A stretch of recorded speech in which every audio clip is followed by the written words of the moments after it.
पूरा वीडियो देखो, प्यार और मजाक में सबक मिलेगा।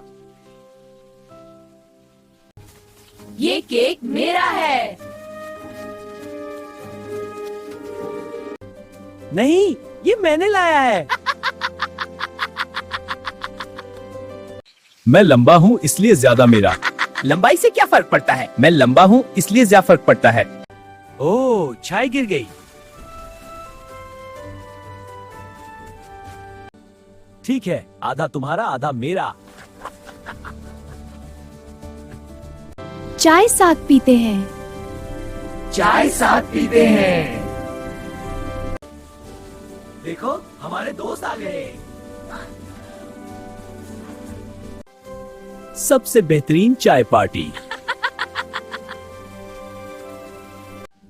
दोस्ती और मजाक सबसे कीमती हैं।